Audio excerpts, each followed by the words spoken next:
When you were in Europe, let me, because I would go to France once in a while, and I do feel a difference because I try to stay away from carbs and grains, especially in the US. But I have friends that would have heartburn when they eat grains in the US or ravioli or bread or whatever. And then let's say we go to Paris or Cannes and we have the ravioli there and we have the bread there and he doesn't feel any heartburn at all. Do you feel that difference, or is there something there? Absolutely. It has to do with the use of Roundup in our country. That's my validated theory. So in Europe, there are no genetically modified crops. And genetically modified crops are crops that have been modified to be resistant to an extremely potent herbicide. And that potent herbicide is glyphosate, and that is Roundup, right?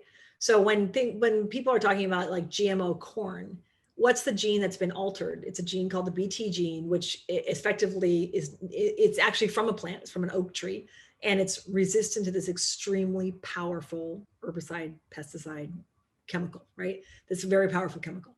And so this one gene makes these plants not destroyed by this potent herbicide.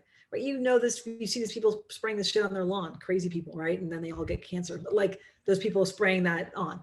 Right. Okay, so if think about it in your body, like we all want to have probiotics. What are biotics, right? They're bacteria that are Mm-hmm. good, that live in our gut, and that are things like, all the good stuff in sauerkraut is probiotics, and we've got billions of them in our gut. They're fundamentally like a single-celled organism, right?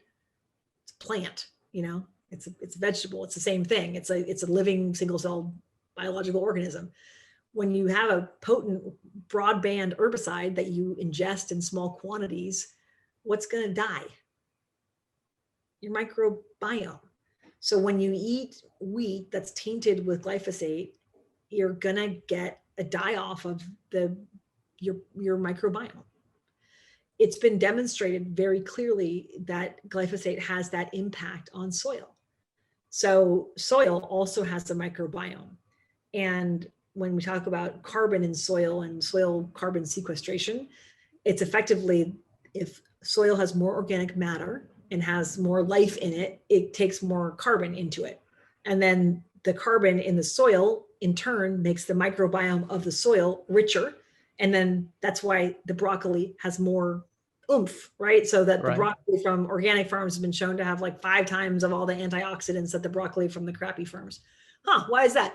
It's not just that they're growing faster or something per se. It's actually because the soil has more stuff in it, and that stuff goes into the plant. So any plant that grows off of richer soil is richer. No brainer, right?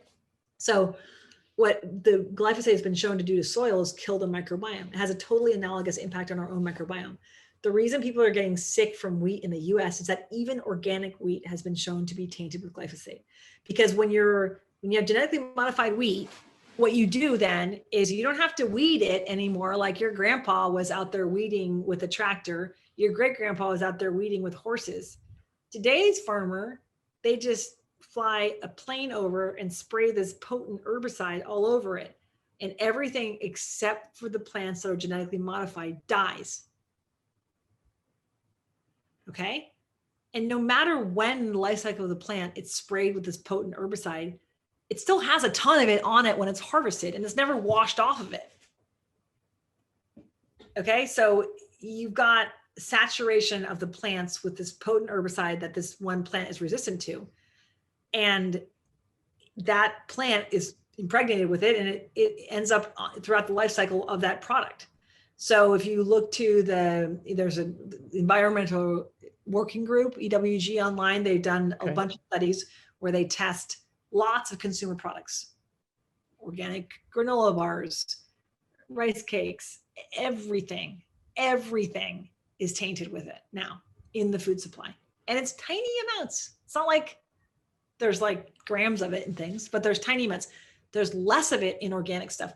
But the thing is, there's only, I think it's a 9-foot buffer between an organic farm and a non-organic farm. And so if you're spraying over with, it's there, it's in the waterways, it's in the water, it's everywhere.